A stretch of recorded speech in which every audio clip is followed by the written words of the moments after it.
வங்கக்கடல் பகுதிகளில் அடுத்தடுத்த காற்றழுத்த தாழ்வு பகுதிகள் உருவாகி கிழக்கு இந்திய பகுதிகளில் கரை கடப்பதற்கான வாய்ப்பு மிக அதிகம். குறிப்பாக வட இந்தியாவில் அடுத்தடுத்த தாழ்வு பகுதிகள் தொடர்ந்து கரை கடந்து ஒரிசா, சத்தீஸ்கர், மத்திய பிரதேஷ் போன்ற மாநிலங்களில் கடுமையான மழை பொழிவு ரொம்பவே தீவிரமாக இருக்கும். ஏற்கனவே பல இடங்களில் ஊரே காலியாகிற அளவுக்கு வெள்ளப்பெருக்கு ஏற்பட்டு வருது. தொடர்ந்து வட மாநிலங்களில் இந்தியாவில் இருக்கக்கூடிய பல்வேறு பகுதிகளிலும் கடுமையான மழை பொழிவு. அரபிக்கடல்லிருந்து இல்லைங்க, வங்கக்கடல்லிருந்து உருவாகிற தாழ்வு பகுதிகள் தொடர்ந்து இந்தியாவினுடைய வட இந்திய பகுதிகளில் கரை கடந்து கிழக்கு பகுதிகள், கிழக்கு கடலோர பகுதிகள் மற்றும் வடக்கு பகுதிகள், வட இந்திய பகுதிகளிலும் அந்த இருக்கக்கூடிய அங்கே மாநிலங்களில் மிக மிக மோசமான ஒரு மழை பொழிவுகள் பதிவாயிட்டு இருக்கு. அடுத்து வரப்போகிற நாட்களிலும் தொடர்ந்து அடுத்தடுத்த தாழ்வு பகுதிகள் உருவாகி வட இந்தியாவில் கரை கடப்பதன் காரணமாக பல மாநிலங்கள் தண்ணீரில் மிதப்பதற்கான சூழ்நிலை ஏற்பட்டிருக்கு. இந்த நிலைமையில் தமிழகத்தில் எந்த அளவுக்கு மழைக்கான வாய்ப்பு இருக்கு, மிக கனமழை மற்றும் அதி கனமழை தொடர்ந்து நீடிக்குமா அப்படிங்கிற பல கேள்விகள் கேட்டிருக்கீங்க. எந்தெந்த மாவட்டங்களில் தமிழ்நாட்டில் மழை பொழிவு இருக்கும், தாழ்வு பகுதிகள் நேரடியாக தமிழகத்தை தாக்கினால் மிகப்பெரிய ஒரு வெள்ளப்பெருக்கு ஏற்படுமா என்பதான பல சந்தேகங்களுக்கான விளக்கங்கள் இந்த வானிலை அறிக்கையில் கொடுக்கப்பட்டிருக்கு. கடைசி வரைக்கும் வானிலை அறிக்கையை கேளுங்க, லைக் பண்ணுங்க, மறக்காம சப்ஸ்கிரைப் பண்ணி தொடர்ந்து சப்போர்ட் பண்ணுங்க. நண்பர்கள், உறவினர்கள் தெரியப்படுத்த ஷேர் பண்ணுங்க, அவங்களும் பார்த்து பயன்பெறட்டும். அடுத்தடுத்த தாழ்வு பகுதிகள் தமிழகத்தை தொடர்ந்து தீவிரமாகி வரக்கூடிய, அதாவது குறிப்பாக மழை பொறுத்த வரைக்கும் தமிழகத்தில் தீவிரமாகி கொண்டிருக்கு. அடுத்தடுத்த தாழ்வு பகுதிகள் வங்கக்கடலில் உருவாகி தொடர்ந்து தமிழகத்தை விட்டு விலகி செல்கிறதையும் நம்ம பார்க்கிறோம். ஏன்னா ஒட்டுமொத்த ஈரப்பதத்தை முறிந்து கொண்டு தமிழகத்தை விட்டு விலகி செல்வதனாலேயே நமக்கு வெப்பநிலை பொறுத்த வரைக்கும் பகல் நேரங்களில் தொடர்ந்து உயர்ந்து கொண்டிருக்கிறது. இனி அடுத்தடுத்து வரப்போகிற நாட்களில் எந்தெந்த மாவட்டங்களில் மழைக்கான வாய்ப்பு இருக்கும் என்பது குறித்து பார்க்கலாம். லைக் பண்ணுங்க, மறக்காம சப்ஸ்கிரைப் பண்ணி சப்போர்ட் பண்ணுங்க. நண்பர்கள், உறவினர்கள் தெரியப்படுத்த ஷேர் பண்ணுங்க, அவங்களும் பார்த்து பயன்பெறட்டும். இன்றும் தமிழகத்தில் பரவலாக சில மாவட்டத்தில் இடியுடன் கூடிய கனமழை பொறுத்த வரைக்கும் ஆங்காங்கே பதிவாகும். கடந்த 24 மணி நேரத்திலும் பல்வேறு மாவட்டத்தில் பலத்த மழை வெளுத்து வாங்கியது. சில பகுதிகளில் சூறாவளி காற்று 40 முதல் 50 கிலோமீட்டர் வேகத்தில் பலத்த சூறை காற்று வீசியதுனால சில மாவட்டங்களில் தொடர்ந்து மழை பொழிவுகளும் அதிகமாக பதிவானது. இனி வரும் நாட்களிலும் இதே போலவே விட்டு விட்டு பரவலாக மழை தொடர்ந்து நீடிக்கக்கூடும். இன்றைய மழை வாய்ப்பு பொறுத்த வரைக்கும் எங்கெல்லாம் மழை இருக்குங்கிறத பார்த்துட்டு அதுக்கப்புறம் ஆகஸ்ட் முழுவதுமாக நமக்கு மழை எப்படி இருக்கும் அப்படிங்கிறதையும் உங்களுக்கு சொல்லிடுறோம். தென் மாவட்டத்தில் ஒரு சில இடங்களில் மிதமான மழைக்கு வாய்ப்பு. மதுரை, திண்டுக்கல், விருதுநகர், சிவகங்கை, ராமநாதபுரம் உள்ளிட்ட மாவட்டத்தில் பெரும்பாலும் அந்த வறட்சி நிலவினாலும் மதுரை, திண்டுக்கல், ராமநாதபுரம், சிவகங்கையில் ஓரிரு இடங்களில் லேசான அல்லது மிதமான மழை பொழிவு ஏதோ ஓரிரு இடங்களில் மட்டும் எதிர்பார்க்கலாம். மாவட்டம் முழுவதும் மழை பெய்யாது. விருதுநகர், தூத்துக்குடி, திருநெல்வேலி மற்றும் கன்னியாகுமரியில் வறட்சி தொடர்ந்து நிலவும், அதிக மழை கிடையாது அப்படிங்கிறதையும் உங்களுக்கு இந்த நேரத்தில் தெரியப்படுத்திடுறோம்.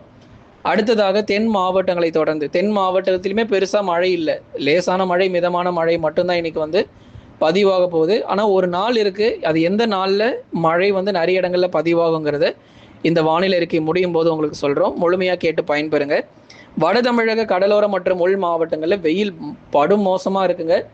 அதாவது பார்த்தீங்கன்னா 38லேருந்து 40 டிகிரி செல்சியஸ் வரைக்கும் வெயில் மிக மிக மோசமாக பதிவாக போகுது. மே மாதமே பரவாயில்ல போல இருக்கு, இது என்னங்க ஆகஸ்ட் மாதத்தில் இந்த மாதிரி வெயில் அடிக்குது அப்படின்னு சொல்லி பல பேர் கேட்டாங்க. அதனால் தொடர்ந்து எல்னினோவினுடைய தாக்கம் மற்றும் காலநிலை மாற்றத்தின் காரணமாக பகல் நேர வெப்பநிலை தொடர்ந்து உயர்ந்து வருகிறது. வெப்ப அலை தமிழகத்தில் பெரும்பாலான மாவட்டங்களில் வீசி வருகிறது. இயல்பிலிருந்து 2 முதல் 3 டிகிரி செல்சியஸ் வரைக்கும் வெப்பநிலை பொறுத்த வரைக்கும் அதிகமாக பதிவாகி வருகிறது நம்ம பார்க்கிறோம். குறிப்பாக வட தமிழக கடலோர மற்றும் உள் மாவட்டங்களில் பகல் நேரங்களில் வெயிலின் தாக்கம் அதிகமாகவும் மாலையில் லேசான மழை பொறுத்தவரை பதிவாகக்கூடும். சென்னை, திருவள்ளூர், காஞ்சிபுரம், செங்கல்பட்டு, விழுப்புரம், கடலூர், புதுச்சேரி மற்றும் காரைக்கால், கள்ளக்குறிச்சியில் பகலில் வெயிலின் தாக்கம் அதிகமாகவும் இரவில் லேசானது முதல் மிதமான மழை பகுதியாகவும் பதிவாகும். உள் மாவட்டத்தில் சேலம், நாமக்கல், கரூர், தருமபுரி, கிருஷ்ணகிரியில் ஓரிரு இடங்களில் மிதமான மழைக்கான வாய்ப்பு. மற்றபடி எல்லாம் பகல் நேரங்களில் வெயில் தாக்கம் அதிகமாகவே இருக்கும். வேலூர், திருப்பத்தூர், ராணிப்பேட்டை மற்றும் திருவண்ணாமலையில் மாலையில் வானம் ஓரளவு மேகமூட்டம், பகலில் வெயிலின் தாக்கம் மிக அதிகமாக காணப்படக்கூடும். டெல்டா மாவட்டங்களான திருச்சிராப்பள்ளி மாவட்டம் தான் ஒவ்வொரு நாளும், முதல்ல மதுரையில் அதிகமாக வெயில் பதிவாயிட்டு இருந்தது. இப்போ மதுரை பொறுத்த வரைக்கும் 2வது மற்றும் 3வது இடத்துக்கு போயிடுச்சு. முதல் மாவட்டமாக திருச்சிராப்பள்ளி மாவட்டம் டெல்டா மாவட்டத்தில் அதிக வெயில் ஒவ்வொரு நாளும் 38, 39, இப்போ 40 டிகிரி செல்சியஸ்க்கு மேலே வெப்பநிலை பொறுத்தவரை பதிவாகிற அளவுக்கு போயாச்சு திருச்சிராப்பள்ளி மாவட்டத்தில். தொடர்ந்து மழையினுடைய தீவிரமும் அதற்கேற்றபடி கண்டிப்பாக இருக்கும். வெயில் மட்டுமே எல்லா நாளும் இருக்காது, மழையும் கொஞ்சம் சேர்ந்து தான் வரும்.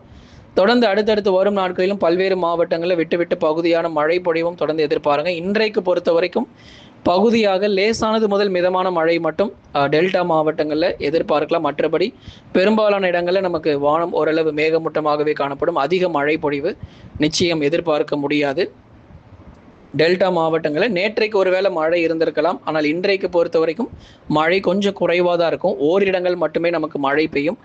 மேற்கு தொடர்ச்சி மலையொட்டிய மாவட்டங்களில் மழை பகுதிகள், அது குறிப்பாக மழையினுடைய தீவிரம் எந்த அளவுக்கு இருக்கும் அப்படின்னு பார்த்தீங்கன்னா, ஒரு சென்டிமீட்டர்லேருந்து 3 சென்டிமீட்டர் வரைக்கும் மேற்கு தொடர்ச்சி மலையொட்டிய மாவட்டத்தில் மழையானது பதிவாகும். அடுத்ததாக அந்த குறிப்பாக மலையொட்டிய பகுதிகளில் பரவலாக மிதமான மழை பொழிவுகள் தொடர்ந்து எதிர்பார்க்கப்படுது. குறிப்பாக கோத்தகிரி, உதகமண்டலம், குன்னூர் மற்றும் அதன் சுற்றுவட்டார பகுதிகள், நீலகிரி மாவட்டத்தினுடைய மேற்கு பகுதிகள், குந்தா, அவலாஞ்சி மற்றும் அதன் சுற்றுவட்டார பகுதிகள், இங்கெல்லாம் நமக்கு விட்டு விட்டு அவ்வப்போது லேசானது முதல் மிதமான மழைக்கான வாய்ப்பாக அமையும். வால்பாறை, சோலையாறு, சின்னக்கல்லார், கோயம்புத்தூர் தெற்கு பகுதியில் மட்டும் மழை பொழிவு, மற்ற இடங்களில் மழை தீவிரம் ரொம்ப குறைவு. கோயம்புத்தூரில் கடந்த 24 மணி நேரத்தில் பதிவான அதிகபட்ச வெப்பநிலை திருச்சிராப்பள்ளி மாவட்டத்தில் 40.1 டிகிரி செல்சியஸ் பதிவாயிருக்கு. அதே மாதிரி மேற்கு தொடர்ச்சியில் கன்னியாகுமரி, தேனி, தென்காசியில் 1 சென்டிமீட்டர் அல்லது லேசான மழை மட்டும் எதிர்பாருங்க, அதிக மழை இருக்காது. திருச்சியில் அதிகப்படியான வெயில் பதிவாயிருக்கு. 40.1 டிகிரி செல்சியஸ் வரைக்கும் வெப்பநிலை பொறுத்தவரை பதிவாகி இருக்கிறது. கடந்த 24 மணி நேரத்தில் பதிவான அதிகபட்ச மழை அளவு தேவாலா 6 சென்டிமீட்டர், ஏற்காடு 5 சென்டிமீட்டர், மங்களூரில் 3 சென்டிமீட்டர், தொழுதூரில் 3 சென்டிமீட்டர், வேப்பூரில் 3 centimetre, Danishpet 2 centimetre, Mettur 2 centimetre, Bhuvanagiri 2 centimetre, Mathur 2 centimetre, Kurinjipadi பகுதிகளில் 2 சென்டிமீட்டர் மழை பொழிவு. இது நேற்றைய முன்தினத்தில் பெய்த மழை வாய்ப்புகள். அதாவது செவ்வாய்க்கிழமை அன்று பெய்த மழை தான் இப்போ நம்ம பார்த்துட்டு இருக்கிறோம். நேற்றைய தினமான புதன்கிழமை பெய்த மழை அளவு இன்று மாலை நேரங்களில் உங்களுக்கு அறிவிக்கப்படும். அகரம் சீகூர் 2 சென்டிமீட்டர், எறையூரில் 2 centimetre, Labbai Kudikadu, Perambalur 2 centimetre, Virudhachalam 2 centimetre, சோலையாறில் 2 சென்டிமீட்டர், சிதம்பரம் பகுதிகளில் 1 சென்டிமீட்டர் மழை பொழிவு. அடுத்ததாக பாருங்கள், பூந்தமல்லியில் 1 சென்டிமீட்டர், கும்மிடிப்பூண்டி பகுதியில் 1 சென்டிமீட்டரும், தெற்கோயிலூர் பகுதிகளில் 1 சென்டிமீட்டர், சோத்துப்பாறை 1 சென்டிமீட்டர், ஸ்ரீமுஷ்ணம் பகுதியில் தலா 1 சென்டிமீட்டர் மழையும், தியாகதுர்க்கம், வளத்தி போன்ற பகுதிகளில் 1 சென்டிமீட்டர் மழையும், பந்தலூரில் 1 சென்டிமீட்டர் மற்றும் வால்பாறையில் தலா 1 சென்டிமீட்டர் மழை பொழிவுகள் பதிவாயிருக்கு. இத்தனை ஊர்களில் செவ்வாய்க்கிழமை மழை பொழிவு. நேற்றைய தினத்திலும் நிறைய இடங்களில் மழை பதிவாயிருக்கு. மிக கனமழை வரைக்குமே கூட சில இடங்களில் போயிருக்கு. மழையினுடைய அளவுகள் இன்று மாலை உங்களுக்கு வெளியாகும். தொடர்ந்து ஒவ்வொரு நாளும் நம்ம சேனலில் இருக்கக்கூடிய வானிலை அறிக்கையை கேட்டு பயன்பெறுங்க.